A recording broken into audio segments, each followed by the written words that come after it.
In this video, I want to speak up for your toddlers, help you understand why are they throwing tantrums and what you can do to help them.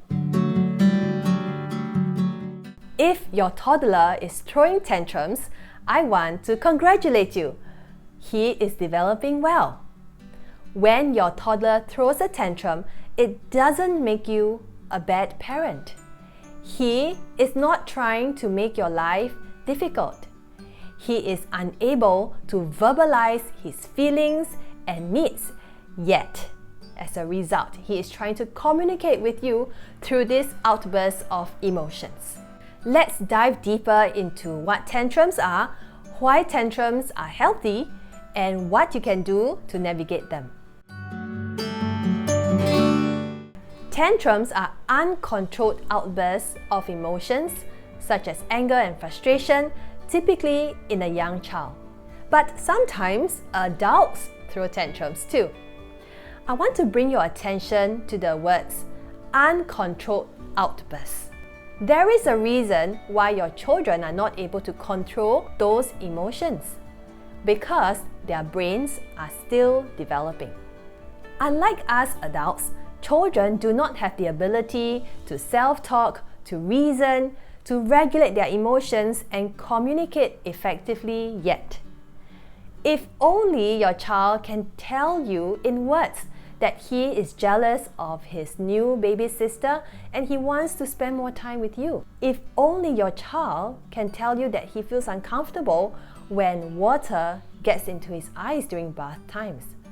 Then children won't be throwing tantrums because they can use words to express themselves and feel seen and heard. The part of the brain that's responsible for reasoning, planning, emotion regulation, and communication is known as the prefrontal cortex. This prefrontal cortex is only fully developed at 25 years old. I know what you're thinking. Does this mean that children will only stop throwing tantrums at 25 years old? The answer is no. Brain development is a process, and it takes time for your children to understand how to use words to express themselves. And this is where you play a critical role to guide your children, give them the words to use, equip them with strategies so that they can regulate their emotions and learn how to communicate effectively. In the meantime, when children are overwhelmed with emotions, they rely on their body's natural adaptive strategy of fight, flight, and freeze. They hit, they kick, they bite, they snatch, they wail, they cry, they whine. This is their way of coping. Tantrums are ways to help children cope with those big feelings inside them.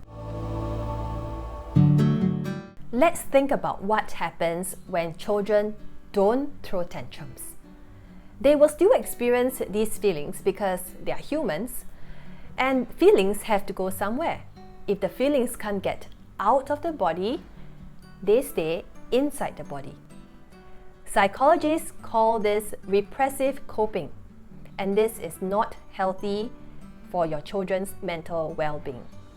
Children are often told to stop crying. Boys don't cry. If you cry, I will walk away. As a result, children stuff these feelings inside them. Over time, the stress and the lack of self-regulation skills may lead to mental health issues like anxiety, depressions, and others. I'm sure we all want to build a trusting relationship with our kids, and it begins now when the kids are young. This is why throwing tantrums are developmental and healthy.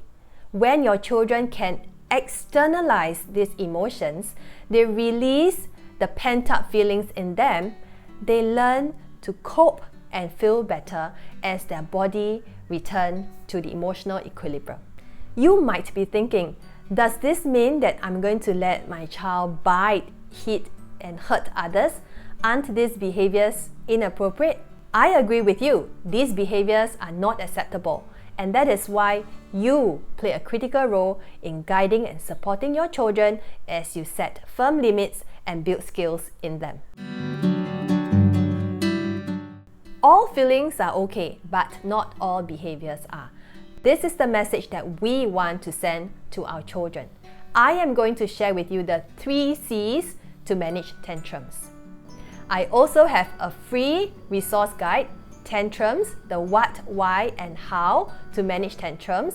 I have included the link in the description below. The first C stands for calm. Stay calm. Reframe your thoughts. Tell yourself that your children are throwing tantrums because they need your help. They are sending you a message. Mama, Papa, help me. We tend to react instead of respond because our brains perceive these tantrums as threats. But if we can pause, take a deep breath, and send a signal to the body that the situation is not dangerous and there is no need for us adults to go into our own fight, flight, and freeze mode, then you can calm yourself down and respond to your children's tantrums with empathy and confidence. Some parents mention that chanting a mantra helps them. Some mantras include, I am the adult. My child is only a child. My child is not giving me a hard time. He is having a hard time. I hope you can pick up one of these mantras to help you calm down and pause before you respond to your children. The second C is to connect with your child. Connection is the secret ingredient to letting children open up to our guidance. And it means to be 100% present, to hold space for your child, to validate your child, and to listen to his feelings, thoughts, and needs. Yes, even if you do not agree with the behaviors, you want to allow those feelings. Which means that if your child is throwing a tantrum because he doesn't want to take a shower, or he is snatching a sibling's toys, that is not the time for you to teach, because the child is not ready to learn when he is overwhelmed. Use that moment to calm yourself down, which is the first C, then connect with the child and listen to his story. Why does he not want to shower? Why is he snatching the toy? Does he know the right words to use if he wants to ask for the toy? Address your child's feelings. Help him feel seen and heard before you teach him skills for better behavior in the future. In other words, when you connect with the child, don't reason. When the child feels validated, you stand a higher chance of getting him to cooperate, to calm down, and access the problem-solving parts of his brain. One way to connect is to label your child's emotions. Research has shown that labeling emotions can activate the ventrolateral prefrontal cortex, and it helps children develop that internal skill to calm down and reflect. You can say things like, you are so angry when little brother destroyed your Lego structure. It is hard to say goodbye to your friends at the playground. Sometimes you may not have the words to use to label the feelings, and it is okay. You can just be physically and emotionally present, sit with your child, hold his or her hands if they are receptive to it, and just wait and listen, tolerate the cries until the child feels better. The third C is to offer choices within limits.